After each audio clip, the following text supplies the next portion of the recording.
உங்களால் வந்த தலைகுனிவை கர்த்தர் உங்கள் மூலமாகவே மாற்றுவதற்கு வல்லவராயிருக்கிறார். இந்த ஜெபத்திலே வந்திருக்கிற ஆண்டவருடைய பிள்ளைகளே, உங்கள் மூலமாய் வந்த தலைகுனிவு உங்கள் நிமித்தமாகவே சரி செய்யப்படும். கைகளை உயர்த்தி ஏசப்பட்ட சொல்லுவோம், ஆண்டவரே நீர் எங்களை மன்னிப்பீராக, எங்களை பொறுத்துக் கொள்ளுவீராக.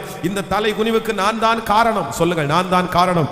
அறியாமையிலே செய்துவிட்டேன் ஆண்டவரே, அப்பா ஆண்டவரே தெரியாமல் செய்துவிட்டேன். இன்றைக்கு மற்றவர்களுக்கு முன்பாக இப்படி கைகட்டி நிற்பதற்கு நான் தான் காரணம். என்னை மன்னித்துக் கொள்ளும், என்னை மன்னித்துக் கொள்ளும். என் வாழ்க்கையை மீண்டும் கட்டுவீராக, என் வாழ்க்கையை மீண்டும் கட்டுவீராக, என் வேலையை மீண்டும் கட்டுவீராக, என் குடும்பத்தை மீண்டும் கட்டுவீராக.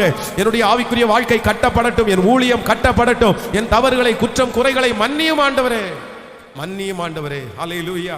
நம்மை கொண்டே கர்த்தர் சரி செய்வார். 3 காரியங்களை ஆண்டவர் பேசினார். நம்பர் 1, முதலாவதாக உங்களை மனிதர்கள் தலைகுனிய வைக்க நினைத்தால் கர்த்தர் அந்த சக்தியை அளிப்பார். 2வது, பிசாசு உங்களை தலைகுனிய வைக்கும் போது கர்த்தர் அவனுக்கு விரோதமாய் போராடி ஜெயம் தருவார்.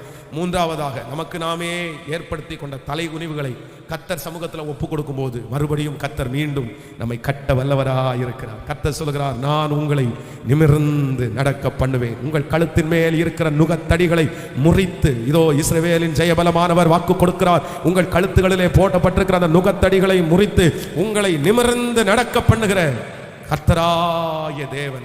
எழும்பி நிற்கலாமா? கர்த்தர் உங்களை நிமிர்ந்து நடக்க பண்ண போகிறார், நிமிர்ந்து நடக்க பண்ண போகிறார். நம்ம எல்லாரையும் கர்த்தர் நிமிர்ந்து நடக்க பண்ண போகிறார். ஹல்லேலூயா, ஹல்லேலூயா.